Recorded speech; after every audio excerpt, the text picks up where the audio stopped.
Hi friends, ನನ್ನ YouTube ಚಾನಲ್ಗೆ ಸ್ವಾಗತ. ನಾನಿವತ್ತು ನಮ್ಮ ಮಲೆನಾಡಿನ ಸೈಡಲ್ಲಿ ಹಬ್ಬಕ್ಕಂತಲೇ ವಿಶೇಷವಾಗಿ ಮಾಡೋ ಒಂದು ಐಟಮ್ನ ತೋರಿಸ್ತಾ ಇದ್ದೀನಿ. ಅದೇನೇ ಕೊಟ್ಟೆ ಕಡುಬು. ಕೊಟ್ಟೆ ಕಡುಬು ಹೇಗೆ ಮಾಡೋದು ಅಂತ ನೆಕ್ಸ್ಟ್ ವಿಡಿಯೋದಲ್ಲಿ ನಾನು ನಿಮಗೆ ತೋರಿಸ್ಕೊಡ್ತೀನಿ. ಇಲ್ಲಿ ಕಾಣಿಸ್ತಾ ಇರೋ ಅಂಥದ್ದೇ ಕೊಟ್ಟೆ ಕಡುಬು. ಇದನ್ನು ನಾವು ವಿಶೇಷವಾಗಿ ದೀಪಾವಳಿ ಹಬ್ಬ ಇರ್ಬೋದು ಅಥವಾ ಜಾತ್ರೆ ಇರ್ಬೋದು, ಇಲ್ಲಾಂದರೆ ಆರಿದ್ರ ಮಳೆ ಹಬ್ಬ, ಇಂಥ ಟೈಮಲ್ಲಿ ಜಾಸ್ತಿ ಇದನ್ನು ಮಾಡ್ತೀವಿ.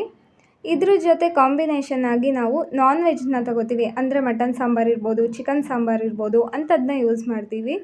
ಇದನ್ನು ತುಂಬ ಜನಕ್ಕೆ ಹೇಗೆ ತಿನ್ನೋದು ಅಂತಲೇ ಗೊತ್ತಿರಲ್ಲ. ಅದನ್ನು ಹೇಗೆ ತಿನ್ನೋದು ಅಂತ ಹೇಳಿದ್ರೆ, ಇಲ್ಲಿದೆಯಲ್ಲ, ಈ ಕಡುಬನ್ನ ನಾವು ರೋಲಾಗಿ ಕಟ್ ಮಾಡಿಬಿಟ್ಟು ಎಲ್ಲರಿಗೂ ಬಡಿಸ್ತೀವಿ. ಅದನ್ನು ನಾವು ಪೀಸ್ ಮಾಡಿಬಿಟ್ಟು ಅದಕ್ಕೆ ಸಾಂಬಾರು ಹಾಕಿ ಆಮೇಲೆ ತಿಂತೀವಿ.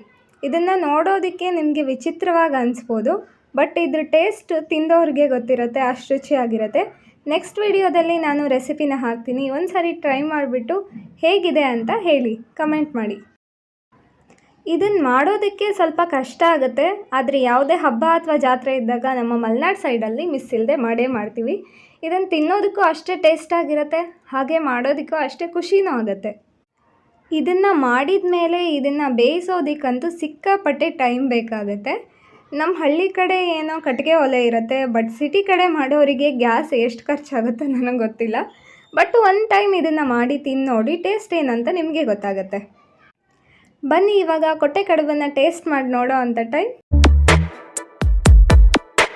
ಈ ಜನುಮವೇ ದೊರಕಿದೆ ರುಚಿ ಸವಿಯಲು.